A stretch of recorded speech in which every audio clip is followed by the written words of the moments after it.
Olá pessoal, olá meus amigos, sejam bem-vindos a mais um episódio do nosso podcast Acervo Jurídico. Hoje vamos tratar de alguns temas da área do direito do trabalho.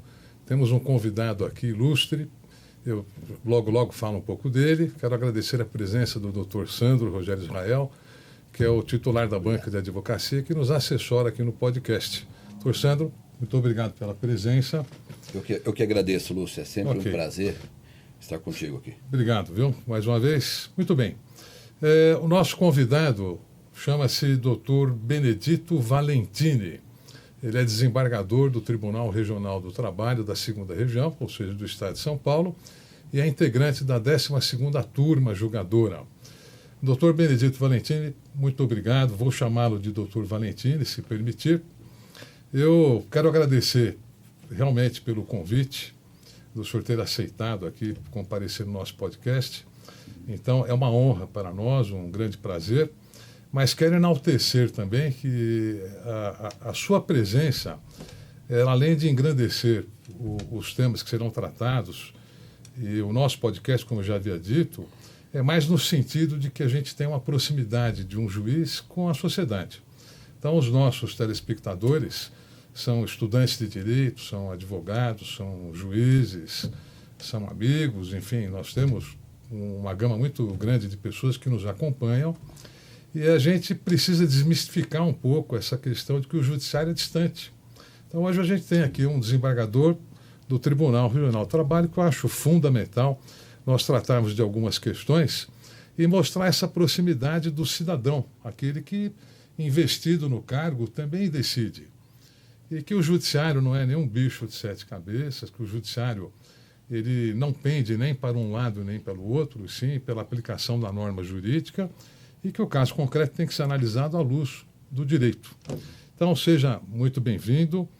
Eu gostaria que antes o senhor falasse um pouco da sua pessoa, a sua formação, como o senhor ingressou na magistratura, como é que atingiu o cargo de desembargador do trabalho, falar um pouco da experiência, que isso sempre motiva quem nos assiste. Perfeito. Eu que agradeço a oportunidade, o convite. Para mim é um prazer estar aqui. Agradeço ao Dr. Sandro, Dr. Lúcio, Obrigado. Pelo convite, pela presença, pela oportunidade. É muito importante que possamos aqui, o juiz deve sempre estar perto da população, porque é dessa forma que ele pode unir o conhecimento técnico dele com a parte de como se desenvolve a sociedade, porque na verdade o direito ele regula a vida em sociedade. Sim. Então é muito importante. Eu entrei na Justiça do Trabalho em 1982 como funcionário. Em São Paulo? Em São Paulo mesmo. E em 1995, 85, passei a fazer um curso de Direito no Mackenzie. Eu sou um mackenzista, meus 2 filhos também são formados lá, gosto muito do Mackenzie. E me formei no ano de 89, foi o último ano, 90 já estava formado. Em 93 eu fiz um concurso para juiz, em 92, tomei posse dia 29 de janeiro de 93. Fui 3 anos, pouquinho antes de completar 3 anos, passei a titular da 36ª Vara de São Paulo. Fiquei até 2010, quando fui promovido por merecimento ao Tribunal Regional do Trabalho. Basicamente é isso. Eu sou uma pessoa que gosto muito do direito, gosto muito da Justiça do Trabalho pelo seu funcionamento, pela forma que ela faz as suas decisões e, eventualmente, algum erro, algum desvio, a gente simplesmente tem que ir melhorando na parte pessoal da gente para a gente ir aprendendo. Na verdade, a vida é um grande aprendizado. Então, eventual erro que a gente possa cometer, e o magistrado, a gente tem que corrigir apenas e ir aprendendo cada dia mais. E é isso será muito importante, um bate-papo, para a gente chegar a algum assunto e concluir alguma coisa. Até pegando um pouco essa última fala, né? Eu sempre milito mais na justiça comum, né, na justiça estadual. E também milito pouco na trabalhista. E uma coisa que nesses anos todos que eu tenho de profissão que eu notei, e o senhor acabou de falar em funcionamento da Justiça do Trabalho, eu sempre elogiei muito a celeridade com que a Justiça do Trabalho, em relação ao Tribunal de Justiça de São Paulo, eu não digo tanto hoje, né? Hoje está muito rápido também o TJ, mas antigamente as decisões eram muito demoradas e na Justiça do Trabalho as decisões eram rápidas em relação ao Tribunal de Justiça, mesmo com um volume muito grande de processos. E também a gente percebe a técnica, né? Quer dizer, os advogados dos reclamantes fazem lá 20 pedidos. E a sentença, ela abarca exatamente os 20 pedidos e fundamenta se há procedência ou se não há. Então, essa técnica que foi desenvolvida no Justiça do Trabalho, ela é elogiável. Eu acho que ela veio hoje também para compor no Tribunal de Justiça de São Paulo. E eu estou certo nisso? O que o senhor tem? Eu concordo plenamente. Né? O juiz do trabalho, eles são muito conscientes de que a atividade dele é uma atividade social, eminentemente social. Todo direito é social, mas é eminentemente social por quê?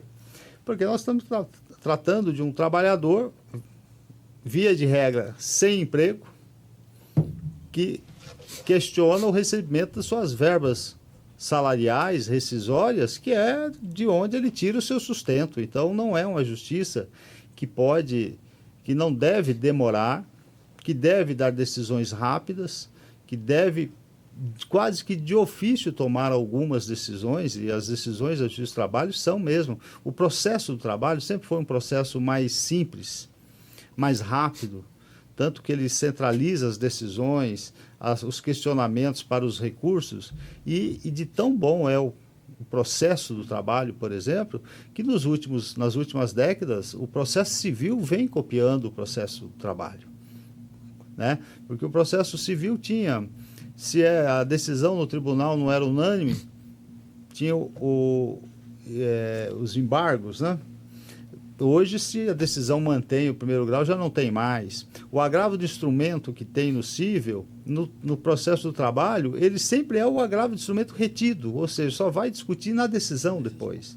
Então, o processo do trabalho, ele centraliza as decisões, não tem tanto recurso como o cível, mas o cível está indo atrás dessa rapidez, dessa melhoria também. Mas eu me refiro também ao volume de processos trabalhistas. Sim. Não só o volume, como o processo do trabalho tem dezenas de pedidos. Hoje, então, não é uma questão, são várias questões, são várias decisões que o juiz tem que proferir em cada processo. E a instrução fica mais demorada, mais trabalhosa. As matérias são, muitas vezes, a maior parte, eminentemente de fato. De fato, é. São as questões de horas extras, de horário, de dano e diversas coisas. Então, exigem a participação efetiva do magistrado, né? Na realização, na consecução do processo, no trâmite do processo. Por isso que eu falo que é trabalhoso e o volume é grande. A gente vê que em primeira instância isso não mudou, né? Quer dizer, em primeiro grau, quando tem audiência, as audiências são feitas a cada 20, 30 minutos, elas são apregoadas, né? E são 10, 12 audiências no mesmo dia. Sim. Então, ali você tem 10, 12 situações jurídicas em que você tem que ouvir as partes, testemunhas, formar um convencimento para depois proferir a decisão. E esse volume, de fato, no estadual não existe. Por isso que eu enalteço aqui o trabalho técnico, que é um trabalho realmente rigoroso, né? E rico, que a gente vê realmente muito mais acerto do que desacerto nessa condução. E a outra coisa que eu acho interessante do processo do trabalho é que ele tem, já por costume, desde que surgiu, ele caminha sozinho, né? Processo transitou em julgado, já há o juiz já instiga a parte a apresentar cálculo. Sim.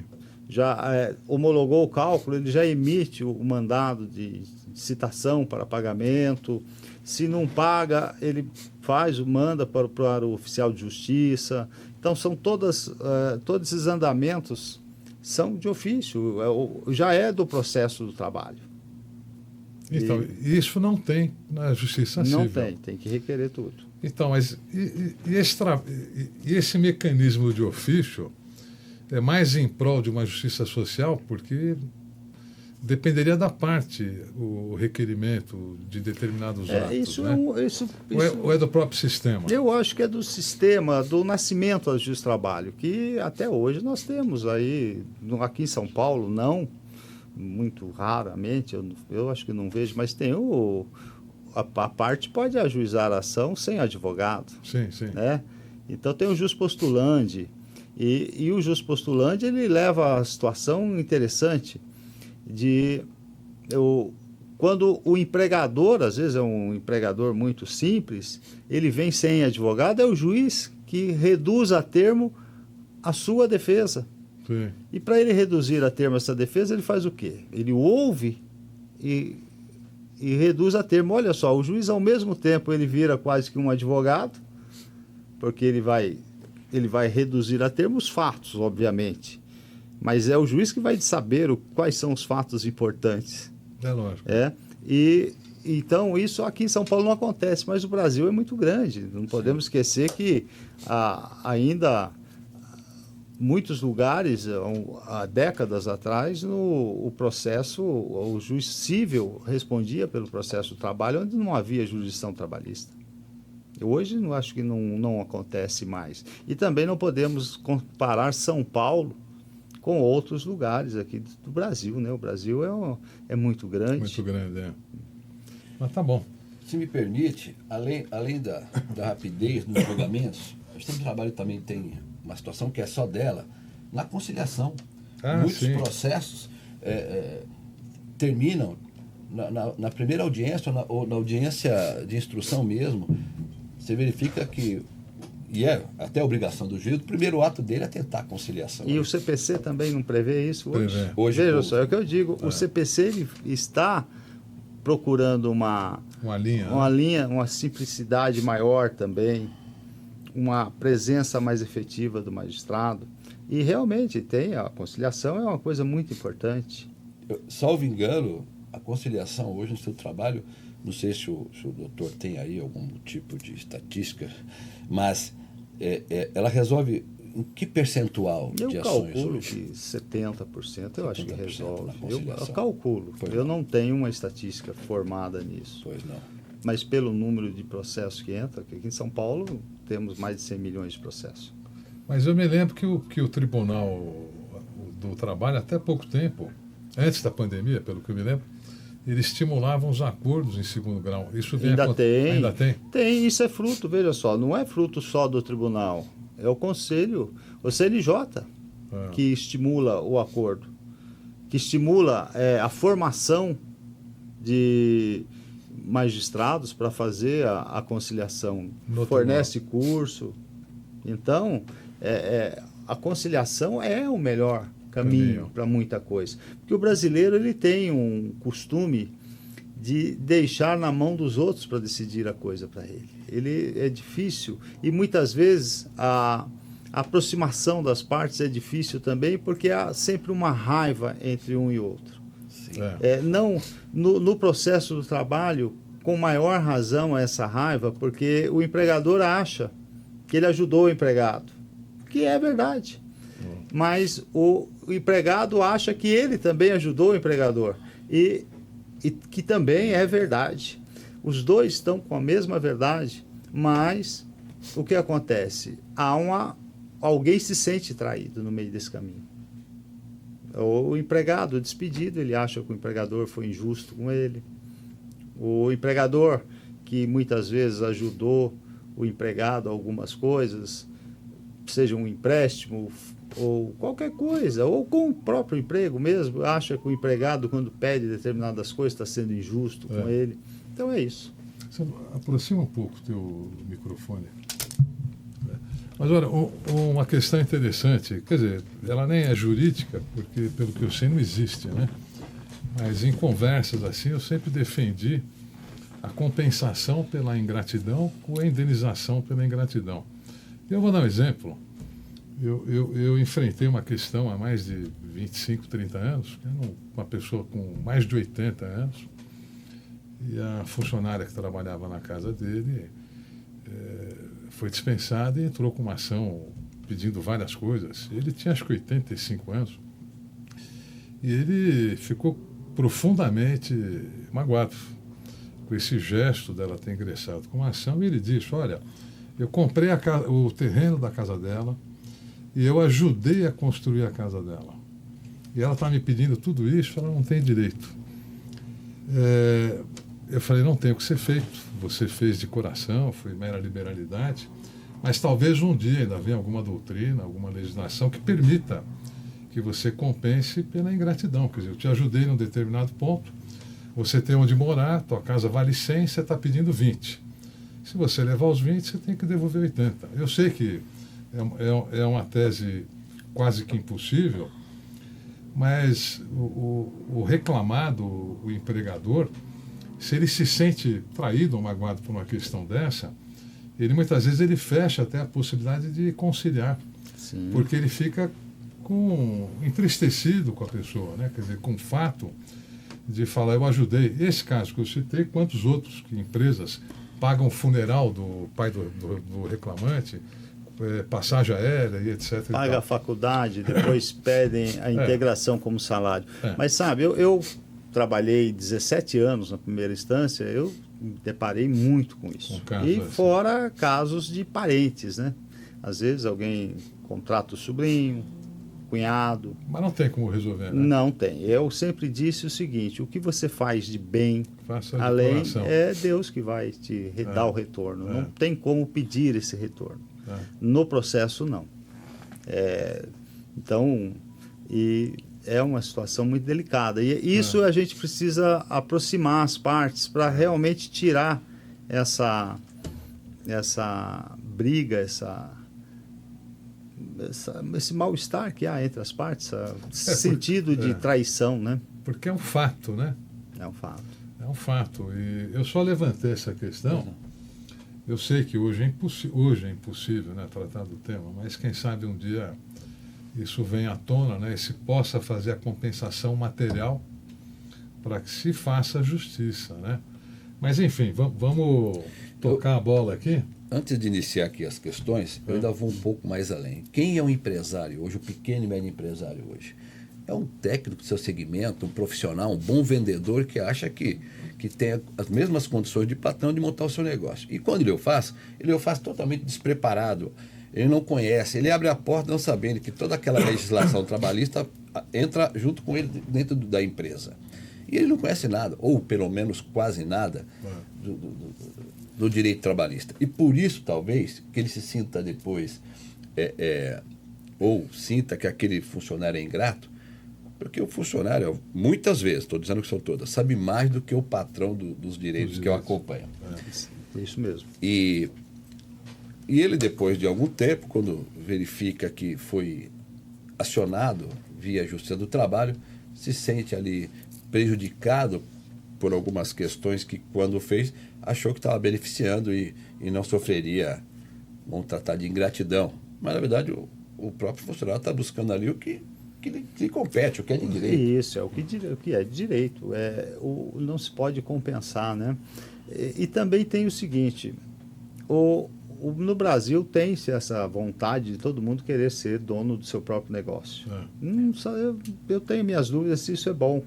Às vezes é melhor ser empregado, né? Com a mudança da economia que nós temos aqui, com várias coisas que acontecem no Brasil, eu acho que é uma coisa arriscada. E ser empresário no Brasil é difícil, não só por causa dos processos trabalhistas, mas por causa do imposto, o sócio, a legislação, Estado, né? O governo é sócio de todo mundo. E agora o que acontece? Quando a empresa está indo bem, o patrão vai bem também, ele compra o carro dele, ele compra o barco, compra a casa na praia, e ele faz e beneficia o empregado. Mas só que no primeiro tombo que ele toma, a primeira dificuldade que ele tem, ele faz o quê? corta, né? Ele corta o salário, ele corta o emprego. Alguns benefícios. Corta alguns. Então, é uma situação delicada. E eu, para falar a verdade, eu não tenho um juízo de valor para dizer se ele está certo ou não, se ele deveria vender as propriedades dele, vender os lucros, porque são lucros. Você tem o direito de ter lucro aqui nesse país, né? De ser bem sucedido, eu acho que isso não há problema nenhum. Se você é um empresário, você vai abrir algum negócio, tem que ter lucro, tem que ter ambição de ficar rico, milionário, sei lá. É o capitalismo. É o capitalismo. Eu vou iniciar uma pergunta aqui, não sei se... para poder falar um pouco da importância do incidente da desconsideração da personalidade jurídica na Justiça do Trabalho. Como nós temos, além de advogados, alunos de direito, nós também temos alguns empresários que seguem nosso podcast e estão nos assistindo nesse momento. E a desconsideração da personalidade jurídica é exatamente isso, é desconsiderar lá a empresa, o CNPJ, para atingir o sócio, né? O CPF do sócio, quanto a débitos inerentes da empresa, né? Durante a atividade empresarial. Gostaria que o senhor falasse um pouco sobre esse tema. Olha, eu acho que o IDPJ ele foi muito importante para os processos. Ele foi criado primeiro lá no CPC, para os processos do cível. E assim que surgiu, houve uma discussão, é aplicável no processo do trabalho? Eu sempre entendi que sim. E por quê? Há uma situação delicada em que há uma execução, não encontra bens da empresa. Aí vai procurar os sócios. Não encontra o sócio, pede lá a certidão, encontra um ex-sócio. E veja, o Código Civil melhorou muito também, com o artigo 1003, 1032, se não me falha a memória, que estabelece a responsabilidade de 2 anos, essas coisas. E o que acontecia, em regra, na Justiça do Trabalho? E isso me parece muito incorreto. O autor, o exequente, pedia prosseguimento na pessoa de um sócio ou de um ex-sócio.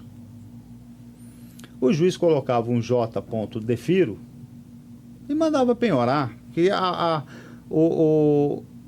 Justiça do Trabalho ela andou muito rapidamente para essa questão de penhora online, né? Via Banco Central, começou com os bancos, depois oficiava o Banco Central, eles tiveram que melhorar porque eles recebiam acho que 10 mil ofícios por dia da Justiça do Trabalho. Não tem como operacionalizar isso. E então o sócio ou ex-sócio, ele recebia logo uma penhora na conta dele, um bloqueio. Antes de 2015. Antes de 2015. E isso é sem direito à defesa. Sem dizer, falar, olha, eu não sou mais sócio, tenho sócio, tem outros, tem o atual sócio que pode responder, a empresa tem bens, indicar bens, quer dizer, há toda essa situação. E inclusive, a reforma trabalhista acabou acrescentando o IDPJ no processo de trabalho, dizendo expressamente que é cabível no processo do trabalho. E o que acontecia muito? Então, além de ser uma penhora, primeiro, fazia-se uma determinação de bloqueio na conta, já de início, sem ouvir a parte, o possível ex-sócio ou responsável. Ainda tinha entendimentos de que, como penhorava dinheiro, bloqueava dinheiro, não há praça e leilão, obviamente. Então, estabelecia um prazo de 5 dias para embargar. Aí, tem mais outro agravante. 5 dias para embargar a execução. Ora, mas você, às vezes, está... Como você está fora da sua cidade, você não olha a tua conta todo dia... E você, de repente, mas digamos que no dia que foi feito o bloqueio, você olhou a conta, viu, você tem 5 dias para ir arrumar, constituir um advogado. Para o advogado tem que saber do que se trata para fazer os embargos. Então, isso não me parece correto à luz do direito de defesa. Mais do que isso, tinha também o entendimento que não podia embargar de terceiro, porque quando eu pus JD Firo, incluí você na execução, você virou parte. Agora você não tem o direito de embargar de terceiro mais. Também é incorreto. Aquele que se diz terceiro tem que entrar com embargos de terceiro. Né? Então, o IDPJ é muito importante pelo seguinte: a parte querendo prosseguir contra alguém que não está no título executivo, e veja só, o Supremo está para decidir essa questão. Se a gente lembrar, antigamente tinha a súmula 205 do TST, que dizia o seguinte: aquele que não figura no título executivo não pode ser chamado, é a empresa do mesmo grupo. O grupo econômico, era a súmula 205. E não podia. Aliás, foi matéria do meu concurso. Né? Que também não é justo. Falar, mas o grupo vai ter que chamar o grupo todo. Mas, para desconsiderar essa personalidade, você tem que dar o direito de defesa. Então, o IDPJ diz o quê? Que você recebe aquele pedido, você, em regra, intima para se defender. A parte pode agravar de petição sem ter que garantir o juízo, que é muito importante, é importante. E, feita esse julgamento, aí ele também não vai poder embargar de terceiro mais, porque já resolveu a questão da responsabilidade dele. Aí o que vão dizer é o seguinte: mas se ele tem esse tempo todo, ele vai dilapidar o seu patrimônio, vai tirar o dinheiro da conta. Não, é só a parte pedir fundamentadamente que seja uma antecipação de tutela. Falou, olha, para que ele não suma com o dinheiro, não tire o dinheiro da conta, para que ele não se desfaça de seus bens, eu peço uma tutela antecipada para que seja bloqueado o numerário desde já, para que seja feita a penhora num automóvel, num imóvel, se for o caso, ou algum bem que ele tem. O juiz fundamentadamente pode estabelecer isso, mas tudo tem que ser fundamentado, né? Então não há digamos assim, mas aí ele vai dilapidar o patrimônio e vai ficar sem como responder quando decidir todas essas... Não, desde que se peça corretamente, desde que se o juiz fundamente e defira, pode ser desde o início garantido o juízo, garantida a execução. Se o juiz achar que é viável e com os fundamentos normais, né? Então, eu acho muito importante isso, porque é o direito, o sagrado direito de defesa. A parte tem que ter o direito de defesa garantido. Porque senão, você pede o prosseguimento contra um ex-sócio, por exemplo, um ex-sócio. Ele muitas vezes não sabe nem do processo. Nem sabe que o processo existe. E temos a questão do período, né? De repente, o ex-sócio não era sócio à época daquele colaborador. Essa é a importância da mudança da legislação. Está no 10º, mas isso começou com o Código Civil, com o 1003 do Código Civil e acho que 1032, se não me falha a memória. Dizendo que a responsabilidade é 2 anos de quanto. Por quê? Porque havia diversos julgamentos que diziam o seguinte: ele aproveitou da mão de obra, né? Ou seja, o empregado trabalhou a época que ele era sócio. Isso por si só é uma discussão que, para chegar na responsabilização, é difícil. Me parece difícil, eu não concordo muito com ela. Mas não deixa de ter um fundo de verdade. Porque, então, a lei estabeleceu, falou, não, você se desligou da sociedade, registrou a sua saída, você vai responder por 2 anos. Aí surgiu esses 2 anos, conta de quando? Porque é muito interessante. Não, está evidente que esses 2 anos conta do registro. Da alteração contratual. De quando ele registrou, mas não é. Não tinha isso como certo. Por quê? A pessoa, vamos dizer, nós estamos em 24, a pessoa se desligou da sociedade, o empregado entrou em 2015. Se desligou em 2020. Se desligou em 2020. Ele se desligou da sociedade em 2021. Entrou o processo. Mas ninguém chamou ele ainda como ex-sócio ou sócio para responder. Aí tenta fazer um acordo, não faz, pode até fazer, mas vai ter que primeiro resolver o processo, liquidar, estabelecer o quanto devido e vai tentar executar a empresa. Aí chega lá, a empresa não tem bens. Aí vai nos sócios atuais. Então aí já quantos anos passaram? Aí que fala, mas esse aí é sócio, mas ele saiu em 2021, então 24, tem mais de 2 anos. Não responde? Ah, não, esses 2 anos tem que contar de quando entrou o processo. Aí resolveu, é de quando a entrada, o ajuizamento da ação, estando nesse período de 2 anos, ele responde. Tá? Porque senão o exequente, ele vai arcar com a demora do processo. A pessoa se desliga da sociedade, registra, aí entra o processo, até o processo ser resolvido. Virar execução, tem que tentar primeiro nos atuais sócios, nos bens da empresa, até aí vai pedir e falar, não, já tem mais de 2 anos. Então, esse registro de 2 anos, a lei resolveu, dizendo que é do ajuizamento da ação, que é uma coisa bastante interessante.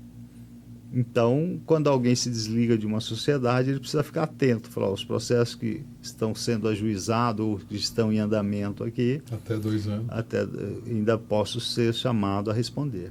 Mas dessa forma, chama para responder, dá prazo para se defender, porque a pessoa pode indicar bens, né? Fala, não, eu sou ex-sócio, o atual sócio tem 2 Ferraris. Penhora a Ferrari dele, ele é o maior responsável. Deixa eu perguntar uma coisa para o senhor. Muitas vezes, já na fase de execução, a empresa ela é intimada e não paga. Mas a empresa tem maquinário, ou tem recebíveis. A empresa está em atividade, ela só se manteve inerte, ela não indicou bens nenhum. Ela tem cartão de crédito para receber, aquela fatura, tem duplicatas, etc. e tal. Mas muitas vezes o incidente já é ajuizado nessa fase, sem que se possa avançar nesses bens que ainda restam da empresa e que possam garantir a execução. Isso não é um atropelo? Eu acho que é um atropelo, porque você só pode chegar no IDPJ a partir do momento que você não tem mais bens do devedor, que o devedor é a pessoa jurídica, é o empregador. É empregador. Em regra, a pessoa jurídica, mas é o empregador que é o devedor. Sim. Se ele tem bens, tem recebíveis, tem maquinários, lógico que tudo isso há uma proteção. A gente não pode penhorar todo o crédito da empresa, porque senão ela para de funcionar. Também não pode levar à praça uma determinada máquina. A máquina pode levar à praça, não, mas, se ela for mas não pode pedir, por exemplo, a retirar de lá. Pode levar à praça para mudar de titularidade. Pode. Não, muda de titularidade, aí retira de lá. Mas você não faz a remoção antes. Né? Porque houve um tempo que telefone valia muito. Né? É verdade. Lembra? Houve um tempo que telefone valia muito, penhorava o telefone e desligava a linha. E aí entravam com mandado de segurança, porque agora você vai lá, uma empresa pequena que faz xerocópias, tal. Você vai lá, penhora a máquina dela, que ela utiliza para o trabalho dela e remove, ela fecha a empresa. Então isso e também não pode penhorar tudo que ela tem de capital, porque ela tem o capital de giro, que senão ela não vai pagar os empregados atuais dela, não vai pagar os credores também. Então, há sempre um limite. Como também, para a gente penhorar o salário de alguém, que isso é uma outra discussão muito grande, que há uma discussão, tem até um IRDR no TRT a respeito disso, que é de você saber se pode penhorar salário ou não. E qual o percentual, né? E aí tem o percentual. Você não pode penhorar 100% do salário de alguém. Se você considera que é penhorável, sim, dizer, mas não 100%. Mudou, porque era impenhorável. Era impenhorável, mas a lei mudou, né? O artigo 833 do Código de Processo Civil diz de qualquer origem. Ora, a gente tem que interpretar a lei não tem palavras inúteis. Antigamente dizia que era impenhorável, agora diz qualquer origem. Esse qualquer origem, então, o que se tem entendido que é também de natureza alimentar o salário, o processo do trabalho, os créditos seriam também alimentício. E aí poderia, porque se for só pensão alimentícia mesmo, os alimentos, eu não precisava falar qualquer origem. Né? E o TST está nessa linha, mas há uma controvérsia grande aqui no Tribunal de São Paulo a respeito disso. Doutor, antes de encerrar esse tema, eu queria fazer só uma pergunta, e inclusive essa pergunta aí entre nós advogados, há pouco tempo iniciou um julgamento, ficou muito sem saber o que fazer para os processos em andamento. Iniciou-se no STF o julgamento, agora dia 9/2, salvo engano, sobre a suspensão da execução de empresas do grupo econômico que não tenham participado da fase de conhecimento. E todos nós temos processo, pelo menos eu e o doutor Lúcio, que empresas já estão sendo executadas mesmo não participando da fase de conhecimento. O que o senhor entende dessa situação? Então, isso é o que eu disse anteriormente. Está para julgar, né? Isso está para julgar, mas o que eu disse é o seguinte, que antes tinha a súmula 205 do TST, que dizia que não podia. Tá? É interessante que o Código de Processo Civil, ele diz que não pode ser incluído na execução quem não está no título executivo. Então, foi daí que surgiu essa questão agora. E o grupo econômico, tem toda uma discussão gigantesca, empregador único ou não é empregador único. Então, está lá para decidir realmente. Eu acho que o bom senso vai prevalecer, o Supremo vai dizer que sim, pode prosseguir, mas com o IDPJ. Tá? Não automaticamente, porque também havia um entendimento, né? Conforme quem não concorda com o IDPJ na Justiça do Trabalho, depois que tem que se aceitar ele, aí fala, mas para sócio não precisa. Aí o grupo econômico não precisa. Não, precisa para tudo. Quem não está no título executivo tem que, para passar a responder, tem que ser o IDPJ. E o IDPJ com direito de defesa. O outro apresenta o pedido, o juiz manda citar, ele apresenta, recorre sem recurso, sem depositar, salvo se houver o bloqueio antes como garantia, com tutela antecipada. Mas, com certeza, o ministro Fachin, acho que até já decidiu, já em reclamação, dizendo que não ofende a decisão de suspensão quando o grupo econômico foi chamado via IDPJ. Eu acho que é isso que vai prevalecer. Não é automático. Ela é do grupo, responde e acabou. Não, é do grupo econômico e vai ter que passar pelo IDPJ. Então, vai citar a empresa pode se defender. Agora, veja só, o grupo econômico é uma situação também que é muito controvertido, porque o que é grupo econômico? Isso a gente pode falar, o Bradesco Seguro é do grupo econômico do Bradesco, isso é evidente, mas tem coisas, tem muitas situações que não é simples assim para resolver. Identidade de sócio forma grupo econômico? Não. Os senhores são advogados, mas podem ser sócio de uma empresa aqui, pode ser sócio de outra empresa ali. E falar, mas tudo é grupo, então? O escritório é do grupo ou as duas empresas formam grupo? Não. É uma atividade empresarial. Mas há grupo, então, quando é o mesmo objeto? Não necessariamente também. Porque todas essas questões que rotulam, elas são complexas. Tem que analisar o fato mesmo. Né? Como a sucessão é uma coisa interessantíssima. Aqui na frente tinha um posto de gasolina, não tinha? Tinha. Agora provavelmente vai virar um prédio, um edifício aí. Mas digamos que fecha o posto de gasolina quebra. Aí fala assim, vamos abrir outro posto. Outra pessoa vem e abre outro posto. Abriu 3 meses depois, fez uma reforma, tal. Pegou outros empregados. E olha que interessante, e se contratar alguém que já trabalhou ali, ficou 3 meses fechado, falou, mas você já conhece aqui? Porque, falar, não, mas é o mesmo local, mesma atividade, é sucessão. Não, o local aí é um local propício para posto, né? Para continuar posto. Então, já tem lá com certeza o reservatório, a bomba talvez aproveite, muda a bandeira e tal. Então, não, isso não é sucessão só por esse motivo. A sucessão tem que ter elementos que comprou, de que continuou a atividade. Mas agora, um local que é posto de gasolina vai continuar posto, né? Como lojas. Também, loja. Né? Eu ia falar uma loja no shopping. Uma loja roupa, no shopping. Fecha uma loja de roupa. Abre outra. Mas em shopping acho que tem uma legislação diferente, né? Mas então isso são coisas. E grupo econômico, aí diz assim, o grupo horizontal, cria-se um monte de coisas e é difícil chegar a uma conclusão boa. Mas nesse caso que foi citado de banco, né? Um exemplo, seguradora do banco e o banco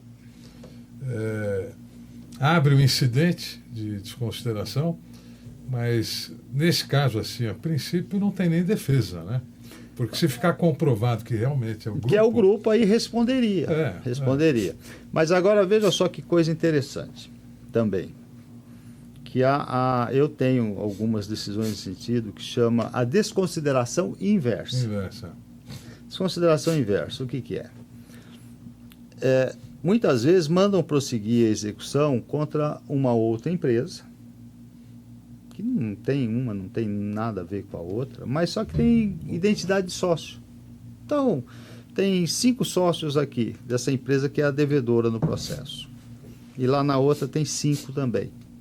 E 2 desses sócios também são sócios lá. Ah, então é grupo econômico. Não, não é. Então, para se justificar um prosseguimento, a inclusão dessa empresa no processo de execução, você teria que partir da desconsideração inversa, que chama. O que é? Somente se provar, e tem que ficar provado. Essa é a questão. O exequente tem que provar que essa empresa foi utilizada para brindar o capital dessa outra. Então, essa transferiu o capital dela aqui, esvaziou essa empresa. Porque senão, você é sócio de uma empresa, de 2 empresas. Aí, porque um outro sócio também é de uma empresa que quebrou, você vai arcar, porque todo mundo arca. E olha só, o grupo econômico ele cria uma situação tão nefasta que é o seguinte: a pessoa ela é sócio de uma empresa que tem alguns sócios que também são sócios dessa outra empresa que é executada. Quando você diz que essa empresa é responsável, é grupo e responde, você não vai parar nos bens dessa empresa. Porque a hora que essa empresa, você perceber que ela também não consegue responder, o capital dela não responde, você vai fazer o quê? Você vai partir para os sócios dela. Aí você vai pegar o sócio que não tem nada a ver com a outra. Né? É uma situação extremamente delicada. Delicada. E absolutamente injusta. A não ser que você prove que essa empresa foi utilizada para blindar com essa finalidade de desviar o dinheiro da outra. Aí nós estamos perante uma fraude. Sim. Mas em se tratando de fraude, cabe nesse caso ao exequente demonstrar. Não basta chegar e falar, olha, prossiga contra aquela empresa, porque aquela empresa lá tem 2 sócios lá que são sócios aqui também. Aí, isso não é suficiente. Não pode ser suficiente. Mas tem situações que a gente presencia em que o exequente ele não demonstra de forma cabal, né? E muitas vezes faz a indicação de pessoas que constam na certidão da JUSESP, mas ele vai nominando, ele não vai excluindo quem já saiu. Muito comum, pelo que eu tenho visto. Então tem lá 5 sócios, só que 2 já saíram. Ele inclui os 7, os 5, né? E aí esses 2 sócios que não fazem mais parte da empresa, já não estão naquele período dos 2 anos, são obrigados a contratar um advogado para fazer a impugnação no incidente e o exequente, o reclamante, vamos dizer assim, ele vai colocando, tipo, colar, colou, e muitas vezes o juiz deixa passar, porque olha a certidão e fala, não, são sócios, e isso também acaba atravancando um pouco o judiciário, né? Porque você cria mais impugnações que são manejadas e, eventualmente, você tem mais agravo de petição para ser decidido no tribunal, em que o relator tem que fazer uma análise documental, de fato, se realmente aquela pessoa não deveria ter sido inserida de forma equivocada. Eu já presenciei alguns casos assim, né? Isso causa um pouco de transtorno também, né? Causa muito, mas veja só, se a gente voltar um pouquinho, por isso que precisa o juiz pediu a penhora das 5 pessoas ali, precisa o juiz dar o direito de defesa aos 5, tem que citar os 5, intimar os 5 sobre o pedido. Então, primeiro que não pode ser assim, prossiga-se, tem que entrar com o IDPJ, a desconsideração, fundamentando, dizendo, e o juiz, ele, ainda que peça a tutela, o juiz aí tem que analisar a situação de cada um, porque senão ele manda penhorar os 5, penhora dinheiro muito mais do que o necessário, então precisa cuidado com isso.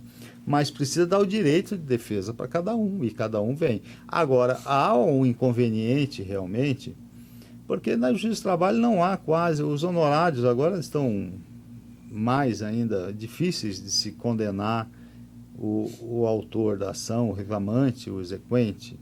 E na fase de execução, menos ainda, né? Há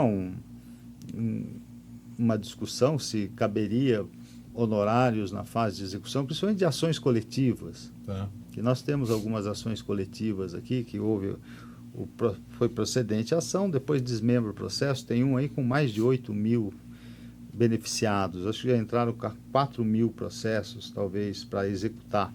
É contra o agora é contra o Santander, mas era lá do Banespa. E então há uma discussão se são devidos honorários também na fase de liquidação, que vai pedir aí estabelecer o quanto devido. No cumprimento de sentença. Cumprimento de sentença. Como ocorre no cível. No cível tem, o STJ, mas no processo de trabalho, o entendimento por enquanto é de que não há. Mas nesse caso aí, realmente causa um transtorno, causa um prejuízo. Isso é o custo que a gente podemos falar de ser empresário no Brasil. É muito difícil ser empresário no Brasil por causa disso. Porque você tem uma despesa, você tem que contratar um advogado, tem que apresentar a defesa, muitas vezes bloqueiam sua conta, isso traz um transtorno, porque às vezes esse dinheiro pode estar comprometido com outra coisa e às vezes demora para liberar. E como é que está essa questão hoje da sucumbência no processo de trabalho? Porque antes tinha a previsão e vinha sendo aplicado, né? E agora está suspenso. Tá, olha, o que aconteceu é o seguinte, é que o beneficiário da justiça gratuita, ele tem suspenso por 2 anos a obrigação de pagar os honorários. Essa é a decisão que foi do Supremo. E não pode descontar também do crédito dele, que ele tem no processo. O Supremo decidiu, nós temos que acatar, e é dessa forma. Agora, o que se discute é se basta ter a declaração na inicial lá, declaro sobre as penas da lei de hipossuficiente. Porque o processo do trabalho, a CLT com a reforma trabalhista, ela estabelece o seguinte: quem ganha mais de 40% do teto da Previdência, tem uma palavra lá que diz comprovadamente.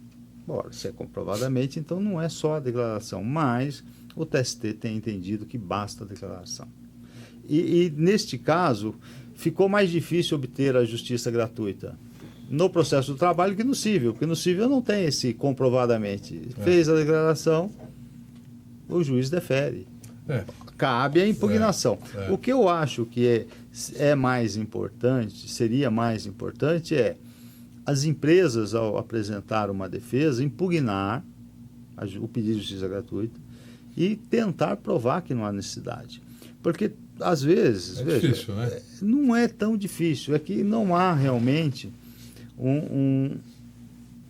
talvez um costume, um trabalho realmente dirigido para isso.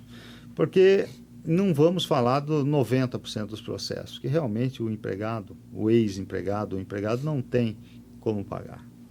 Tá? Mas, muitas vezes tem processos em que a pessoa ganhava bem, trabalhou 10, 15 anos com um bom salário. Bem remunerado. Obviamente que ele amealhou patrimônio com isso.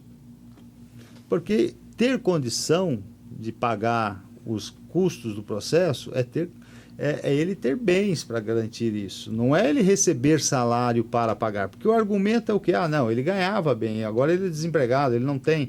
Então, muitas vezes ele tem outro emprego. Muitas vezes ele tem bens, poupança, bens. Então, essa é a questão que a defesa, quando vai impugnar o pedido de justiça gratuita, deveria tentar instruir a questão. Tá, mas o senhor quer ver uma coisa? No cível, invariavelmente, quando tem pedido de justiça gratuita, o juiz de ofício, no despacho, ele já diz: comprove em 5 dias, através de extrato bancário dos últimos 3 meses, imposto de renda dos últimos 2 anos, tal, a hipossuficiência. Então, ele joga para o autor da ação a responsabilidade de provar que, de fato, ele não tem condições de pagar, de arcar com os custos da ação. Na trabalhista, não faz isso. Não ocorre isso. Então, nós estamos trazendo a responsabilidade para o reclamado dele impugnar, mas para ele impugnar ele tem que ter prova, a não ser que na impugnação... Não, mas ele pode pedir essa prova. Isso, a não ser que na impugnação ele peça para o juiz que intime o reclamante para que junte o extrato bancário dos últimos 5 meses, cartão de crédito... E imposto de renda, para ver os bens. Imposto de renda. Então, se isso for crível, eu acho que muda um pouco a figura, porque nessa situação, se ficar comprovado que ele tem como arcar com os custos do processo, eventual condenação em parte que ele foi vencido, ele tem que pagar. Ele tem que pagar. Eu concordo. Eu acho que esse é o melhor direito. É o melhor direito, mas é uma coisa que não. Primeiro, as defesas não forçam isso. E o juiz também não. A gente ainda está no tempo em que a justiça gratuita era gratuita mesmo. Para todo mundo. E além do que há uma ideia de que a justiça deve ser gratuita. Essa é a questão, deve ser gratuita.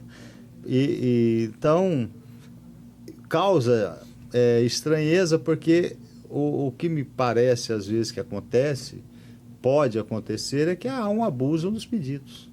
Há um exagero nos pedidos. Mas como se diz, é o meio, é o sistema que funciona dessa forma. Agora, e por isso, eu entendo o seguinte: a lei diz, ganha mais de 40% comprovadamente. Então, ele tem que comprovar. Não basta declarar. Mas eu digo que a minoria da justiça faz isso, o TST não tem decidido dessa forma. Tem partido do princípio de que, havendo a declaração de hipossuficiência, já basta estar comprovado, a não ser que haja prova ao contrário. Mas quem vai fazer? Como vai fazer? Então, é difícil para a empresa. Teria que pedir. Teria que pedir, se bater no processo. Mas, às vezes, como se diz, isso é uma briga paralela ao processo. Né? Eu vejo com certa dificuldade, né? Até pelo mecanismo de celeridade do processo, você teria que criar um incidente. Quer dizer, um incidente que eu digo na própria defesa, alegar esse fato e transferir para o juiz a obrigação de determinar o reclamante. Tem que pedir, né? Eu acho que teria que pedir e que se oficie, porque realmente conta bancária, imposto de renda, você não consegue. Você não consegue sozinho. Tem que pedir o ofício do juiz. Porque o Detran você consegue ainda fazer uma pesquisa e tal. Pode ser que isso... Mas em que momento processual o juiz determinaria aquele na processo? Defesa. Mas em que momento? Você vai levantar uma saneamento? Né? Mas em que momento? Esse é outra coisa. O processo do trabalho não tem bem esse saneamento. Né? O que é durante o processo. A pessoa entra com a ação. Entra a defesa, cria, olha, eu estou impugnando por causa disso, de um dos motivos também. Porque também não adianta vir, põe lá, por fim, requer que o autor comprove com documento bancário e imposto de renda. Então tem que trazer elementos. Como pode trazer esses elementos? Por exemplo, muitas vezes as pessoas têm publicação, aliás, isso é o que entrega muita gente. Instagram, Facebook. Um apartamento na praia. Então, é que a vida é tão corrida e tem tanto processo que é difícil de se atentar como se fosse único. O processo da parte é único, muitas vezes, mas para o advogado não é, e para o juiz também não. Então tem que trazer algum fundo, algum elemento para que tenha. E se o juiz indeferir, tem que se bater no processo contra. Não sei se vai dar fruto ou não, mas... Vou tentar colocar minha Aí pergunta de forma diferente, pois não. Aí você junta uma foto do reclamante, que ele postou lá no Facebook e tal, um jet ski de 80 mil reais, ele fala assim, meu novo brinquedo. É meu novo brinquedo. Vou dar uma pergunta. A celeridade do seu trabalho realmente não é esse momento de saneamento, mas esse questionamento da justiça gratuita, essa impugnação, vai acabar indo para o momento da sentença. Mas é isso mesmo, é isso. Mas há atos, doutor, durante o processo, como uma perícia, por exemplo, requerida pelo reclamante, que se ele não tiver justiça gratuita, ele teria que arcar com ela. Mas quando que o juiz vai atribuir isso a ele? Na sentença também. Então, porque, como eu disse bem no comecinho, o processo do trabalho, ele é tudo concentrado. Tudo que se discutiu no processo, para rever aquilo, salvo alguma coisa ou outra, vai ser tudo no recurso ordinário. Então, o juiz indeferiu a prova, não cabe agravo do instrumento. E aí discute, tem que protestou, não protestou, essa figura do protesto não existe. Não existe. Você pode fazer uma cara feia e já protestou. Não, mas não existe. Mas não protestou, então está precluso. Não, se há prejuízo, indeferiu, está ali, não é a palavra protesto que resolve, mas não vamos entrar nessa seara. Então, veja só, indefere a prova pericial, indefere a oitiva de testemunha, indefere um monte de coisa, indeferiu o ofício, indeferiu tudo que aconteceu na instrução do processo até a sentença vai ser discutido depois no recurso ordinário. Agora, quando no processo civil pede uma perícia, o juiz indefere, você pode agravar o instrumento. Agrava. Né? No processo do trabalho, esse agravo é sempre retido. Por isso que o agravo do instrumento do processo do trabalho é só para destrancar recurso. Entra com recurso, o juiz tranca, seja por qualquer motivo, fora do prazo, ou qualquer motivo, cabe o agravo do instrumento. Ele só tem essa finalidade. Os atos são todos concentrados. E é na sentença mesmo que o juiz vai resolver tudo, porque não cabe agravo do instrumento de decisão interlocutória. Não tem essa figura. Não tem. Essa figura não. É até interessante que tem um incidente processual que ele cabe recurso se a decisão for de uma forma, cabe, outra não, que é o recurso na execução que o juiz, que entram quando diz que foi criado pela jurisprudência, esqueci o nome agora, está me falhando o nome, e se o juiz rejeita, ele não cabe recurso, se ele acolhe, tranca a execução, cabe. É o recurso na execução. Pois não. Trabalhista. Trabalhista. Está me falhando o nome. Mas eu lembro. Se lembrar, ainda falo. Pois não. Professor, tem alguma pergunta? A gente já está chegando em uma hora já. Tá. Eu acho que está suficiente aí os esclarecimentos do doutor. Foi de muito proveito. Tem até algumas perguntas aqui, mas que já foram feitas por você durante o programa. Eu acho que eu me dou satisfeito, Lúcio. Doutor Valentim, eu ainda queria... Hoje não vai haver tempo. Não, mas eu estou com tempo, pode... Então eu queria ainda tratar de uma questão do incidente de desconsideração.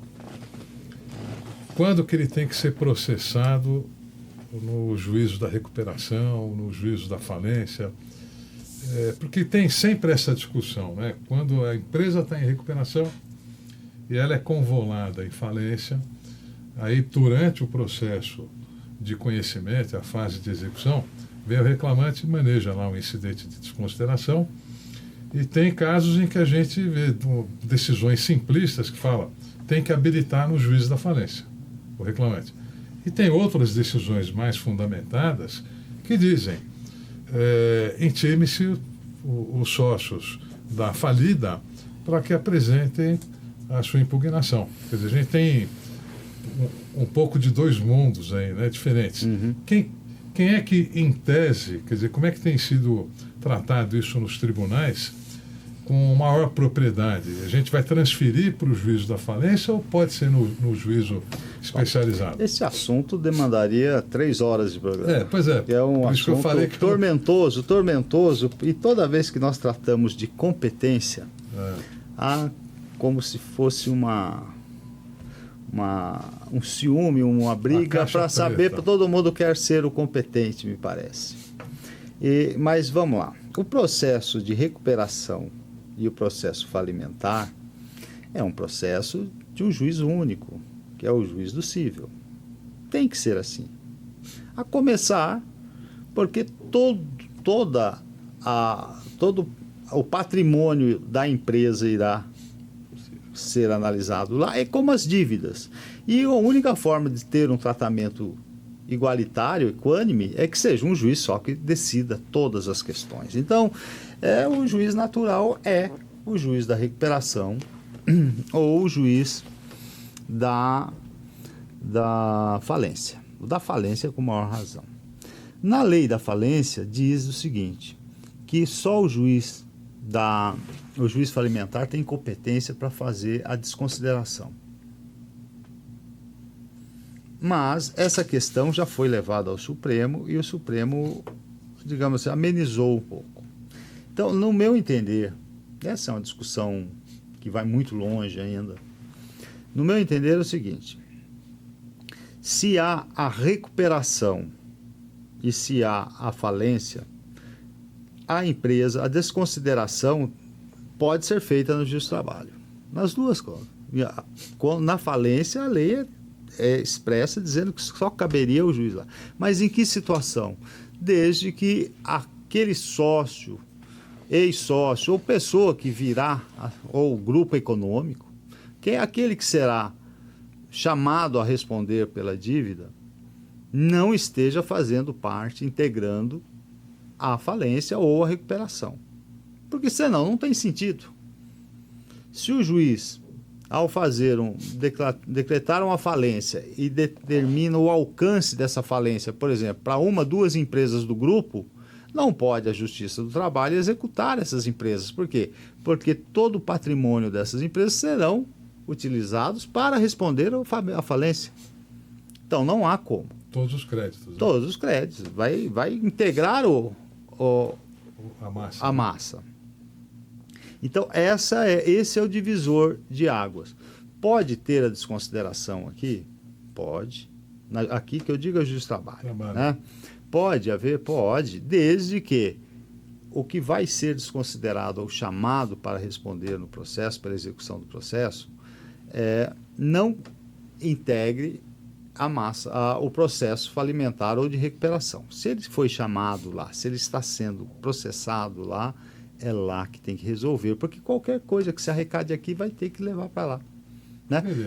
Porque há coisas que são interessantes, que a gente demora para até aceitar, mas depois, serenamente, a gente aceita. Por exemplo, olha só, o depósito, a empresa estava funcionando normalmente, ela recorreu, fez um depósito prévio, 5 mil, 7 mil reais, para recorrer na Justiça do Trabalho. Aí ela teve a recuperação dela. Aceita. Esse depósito que era para garantir aquele processo, aquela sentença, tem que ser transferido para lá. Num olhar assim muito rápido e falar, não, isso é injusto, porque isso aqui foi feito para esse processo específico. Mas não, é um bem dela, da empresa, que deve, porque senão um tem uma garantia com esse depósito, um outro empregado que o processo dele ainda não chegou numa fase recursal, ele não tem essa garantia. Isso na falência ou na recuperação? Nas duas hipóteses. Mas na recuperação a empresa ainda sobrevive, né? Não, sobrevive, mas quando vai para lá, para habilitar, é lá que tem que ser pago. Tá. E aí, essa é outra. Tem outra questão muito interessante, que é o seguinte: o processo falimentar, a essência dele é um processo executivo. Sim.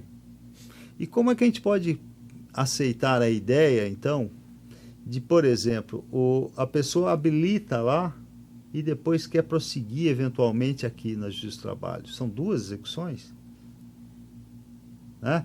Porque o processo falimentar é um processo de execução. Sim. A natureza, a essência dele vai arrecadar, vai pagar os credores, e então agora nem sempre o processo, como não se sabe o futuro desse processo de recuperação ou o futuro desse processo falimentar, nem sempre o juiz aqui extingue a execução aqui, às vezes extingue, mas às vezes não, manda, toma a certidão, vai lá habilitar, faça a sua habilitação e aqui acabou. Mas nem sempre faz isso. E eu acho que é com razão, porque não sabe como é que termina lá. Pode ser muitos anos. Né? Muitos anos. Tem aquela questão da Assembleia, às vezes não aprova. Tem uma série de coisas. E outras questões que podem ser levantadas, né? Então, eu acho que a desconsideração pode ser feita. Pode ser feita, desde que a pessoa que será chamada para responder não integre também o processo de recuperação ou o processo de falência. Fazer um questionamento dentro do que você perguntou. E se na execução já houver penhora, já tiver havido penhora, um valor na execução? Tem que transferir para lá. Mesmo que tenha sido... Tem todos os... Antes da... Pode ser antes. Pode ser o que eu falei do depósito recursal, a empresa depositou o depósito recursal, estava nativa, estava bem. Enquanto estiver discutindo se a penhora é devida ou não... Enquanto não, veja só, se não pagou ainda quando deferiu a recuperação ou decretou a falência, só pode liberar enquanto não houver esses dois atos. Pode ver, toda vez que há a recuperação deferida de uma empresa, vem um ofício para todos os juízes, falou, empresa tal... Foi deferida a recuperação judicial nesses termos, tal, com prazo assim, assado. Então, não pode mais liberar. Não pode mais. Tem que ser tudo centralizado para um juiz único e para dividir a massa de forma igualitária. Senão, uns recebem, outros não. Então, tá? E tem a ordem de pagamento de preferência, Sim. Mas é só comparar os empregados todos. E você não pode considerar que tem um empregado que entrou com ação antes, vai receber, o outro entrou depois, não vai receber. A lei estabelece alguma, para quem continua trabalhando durante a recuperação, tem um prazo pequeno para pagar o salário, por exemplo. Então, é tudo via ofício do juiz universal do trabalho. Isso. O ofício vai de um tribunal para outro, o tribunal distribui ao juiz. E se for um depósito recursal de um recurso ordinário, tem que ser devolvido. Tem que mandar à disposição do juiz. Mas o recurso sobe. Sobe. Não, ele já subiu, porque na época ela precisava fazer o depósito e tudo. E está falida, mas precisa fazer. Mas faliu depois. Veja, esse ato de recuperação ou de falência foi depois. E o processo às vezes demora 5 anos, porque ele tem o recurso ordinário, vai para o TST, demora mais. Quando ele volta, está agora com a recuperação judicial. Aí fala assim, vou liberar esse depósito para o autor. Não pode. Tem que mandar para a Justiça Comum. Porque eu me lembro, só para a gente tentar finalizar aí, eu me lembro que era comum, né?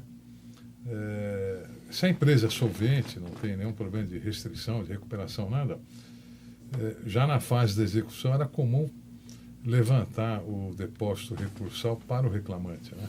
É o que está previsto na CLT. Transitado de julgado, libera e já faz o cálculo compensando. O que não é muito bom Para falar a verdade, uma boa parte das varas não faziam isso, não. Porque dá muito trabalho, o banco paga juros diferentes daquilo lá. Aquilo lá ia para depósito com juros e atualização da Caixa Econômica, igual do fundo. Então, você dificultava o cálculo. E era um valor baixo. Principalmente, muito tempo atrás, era ínfimo o valor. Depois que fizeram o valor, realmente ficou maior o valor. Mas, então, é preferível, muitas vezes... levantar para a empresa. Calcula, paga tudo, aí devolve para a empresa. Eu acho assim, que o processo do trabalho, nessa questão de sucumbência, que eu acho muito importante, eu acho que o processo do trabalho deveria ter copiado pequenas causas da justiça comum. É o quê? Entrou com processo, não paga. Não paga honorários, não paga nada. Se recorrer e perder, aí paga. Eu acho que era a melhor solução. Sabe? E isso foi uma inteligência do legislador. Falou, olha, justiça, pequenas causas é o seguinte, você entra até em valor alto, acho que são 40 salários, né? 40 salários, você vai entrar. Então, você vai entrar com dano moral contra qualquer empresa aí, porque aconteceu algum problema. Sempre está nesse limite aí, pequenos contratos, coisas pequenas, contratação pequenas, e você entra com o processo. Tenta seu acordo, não tem, julga e aceitou a decisão. É um estímulo a aceitar a decisão. E não tem sucumbência, fica assim. E isso é uma coisa boa. Agora, o que é difícil é você ter sempre, a sucumbência vale para o processo todo. Tá certo? A justiça gratuita. Está certo que ela pode ser revista, seja para deferir ou não, mas dificilmente, quando se defere a justiça gratuita, alguém vai se caçar essa justiça gratuita depois. Então, eu acho que não é bom, porque a sucumbência ela traz a responsabilidade no processo. Então, mas o senhor quer ver uma coisa? A gente vê muito isso no civil, né? Muito. Muitas vezes o próprio jurisdicionado, ele fala, não, eu vou entrar com uma ação no juizado especial, porque se eu perder, morre por ali o assunto. Eu não vou recorrer. Então, quer dizer, ele também não paga nada. E também não paga advogado, né? Se ele fizer a reclamação dele no termo e tal, isso também poderia fomentar ou estimular um número até maiores de ações. Que, aliás, fomentou, né? Porque lá demora muito. Pequenas causas era para julgar bem rápido. Tá, mas na trabalhista poderia até aumentar em 30% o número de reclamatórias, porque ele não precisaria, em tese, nem de advogado, se daria satisfeito com uma sentença que pode ser parcial, mas que lhe dê alguma coisa para ele. Mas isso já existe. A ideia é boa, né? Não, mas nós temos aqui na Justiça do Trabalho essas duas coisas. De não ser, tem o justo postulante, mas acontece o seguinte, é mais difícil. Como o processo de trabalho tem vários pedidos, é sempre aconselhável ter um advogado. E outra, tem um sindicato que pode também dar assistência. Né? E a questão da justiça gratuita está sendo deferida. Então, continua na mesma, mesmo com o recurso, cai na mesma situação com o recurso. O que eu digo é o seguinte, deveria ser como lá, assim, se você recorrer, aí você vai ser, se for sucumbente, você pagará os honorários, custas, é isso.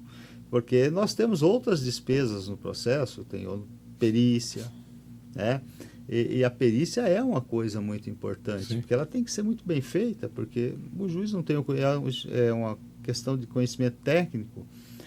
Houve, com a reforma, a mudança até da Constituição, que a questão de dano moral por doença, acidente, que é coisa séria, veio para a Justiça do Trabalho e muita gente não se apercebeu, Porque o perito, quando faz uma apuração de insalubridade, o risco processual ali é pequeno. A periculosidade não, mas a insalubridade é pequena.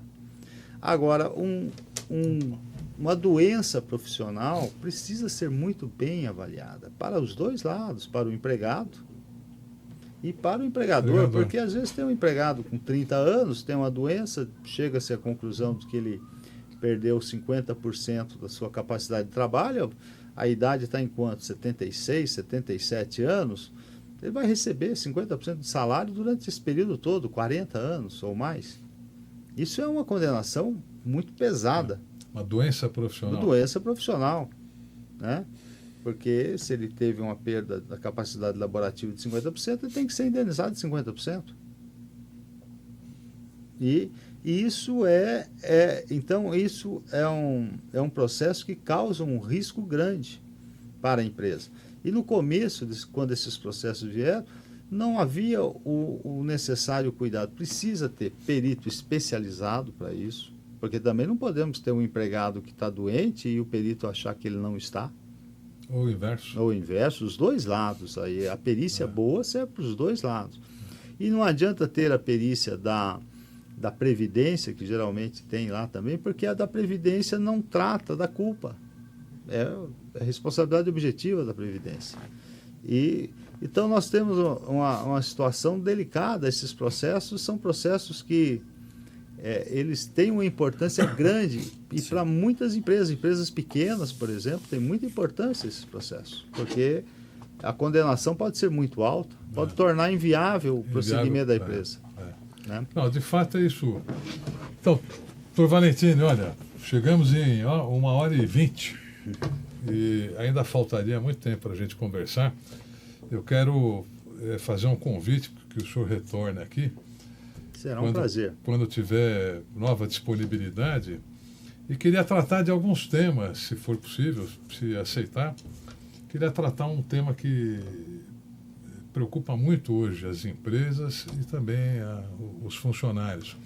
Questão do assédio moral, que é um tema que envolve a responsabilidade civil, né? Quer dizer, está dentro do Código Civil também. E é um tema que todo empregado fala, eu passei por isso, passei por aquilo, a empresa acha que não agiu assim. Então, esse é um tema que eu queria tratar num novo convite, espero a sua participação.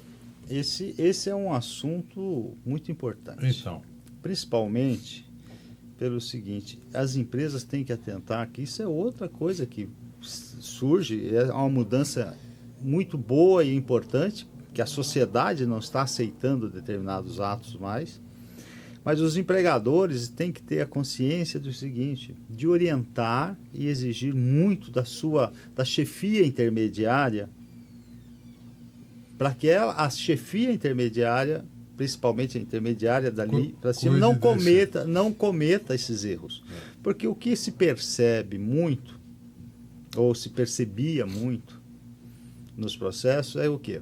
É que a chefia intermediária, o gerente, o supervisor, ele acha que aquilo ali é dele. Ele trata como se ele fosse ele o patrão e o dono, e ele então tem um tratamento, ele não está devidamente orientado para ter um tratamento nos conformes da lei. E essa orientação é muito importante. O empregador, porque o empregador responde objetivamente pelos atos dos seus empregados. E isso é importante. Eu vou pedir só licença para lembrar de uma coisa importante, que eu li quando eu fazia faculdade ainda, eu era funcionário, como eu já disse, e certa vez eu peguei um processo que tinha ido até Brasília. O relator do processo era o ministro Coquejo Costa, foi um grande ministro, faleceu precocemente, foi presidente do TST. E era um processo de um sindicato operário em que o empregado reclamava do sindicato e acusava o sindicato operário de cometer um monte de erro, de descumprir a legislação. E uma frase que o ministro Coquejo Costa pôs lá, eu nunca mais esqueci, vou repetir agora. Ele disse o seguinte, não é de se estranhar que um sindicato operário descumpra tanto a legislação trabalhista, pois a história nos mostra que os piores feitores eram os ex-escravos. Tá. Então, toda essa questão é uma questão de educação e orientação. A empresa que trabalha, por exemplo, com vários empregados mulheres, telemarketing tem que dar uma orientação muito boa para os seus empregados, para que eles não cometam erros de toda a ordem, assédio, racismo, sabe, assédio sexual, assédio moral, que é muito grave isso, e a sociedade, em boa hora, não tolera mais esse tipo de coisa. E não pode tolerar mesmo, porque o empregado tem que ser tratado com toda a dignidade. Não é possível conceber que alguém xingue um empregado, trate mal um empregado, que possa prejudicar o empregado por uma situação ou outra. Não é possível isso. Mas vamos tratar disso num próximo encontro, porque isso, dando a dica, tanto para quem é pessoa física ou jurídica, vai ser muito valioso. Doutor Santos, considerações finais? Queria agradecê-lo, senhor, mais uma vez a oportunidade de estar contigo, agradecer o nosso querido desembargador, que hoje foi uma lição, viu? O senhor deu uma lição para quem atua no cível, melhorar a atuação no direito do trabalho. Tanto eu quanto o doutor Lúcio atuamos na área civil, o doutor Lúcio, inclusive, professor da área, eu também, mas aprendemos muito com o senhor hoje aqui. E desculpe qualquer gafe a nossa, né? Não, eu que peço desculpa. Doutor Valentini, eu agradeço novamente, renovo o convite, vou lhe mandar uma mensagem daqui a um mês, mais ou menos, depois que estiver mais tranquilo, para a gente tratar desse tema que eu acho que é importante para a sociedade. Suas considerações finais? Eu reitero aqui meu agradecimento pelo convite, ao doutor Sandro, ao doutor Lúcio. Foi muito interessante. Nós, na verdade, trocamos ideias e essa troca de conhecimento é muito importante. Muito obrigado. Então, eu acho que, se foi útil, valeu a pena. Muito Espero que tenha sido bom, tenha atendido bom. as expectativas. Não, até estouramos o nosso tempo aí. Hoje foi o... Eu agradeço a oportunidade de expor o pensamento, né? O pensamento é uma coisa que é muito importante a gente expor. Mas eu esperava isso mesmo, porque desde o começo, quando eu fiz a abertura, eu queria que as pessoas tivessem consciência de que os juízes são pessoas normais. Normalíssimas. E aí nós vamos tratar disso. Eu vou marcar de novo aí, tá bom? Perfeito. É isso aí, pessoal. Meus amigos, muito obrigado por assistirem ao nosso podcast. Hoje, então, se despedindo aqui do nosso querido desembargador, Dr. Valentini, do Tribunal Regional do Trabalho da 2ª Região, integrante da 12ª turma, que nos brindou aqui com uma verdadeira aula. Até lá e obrigado.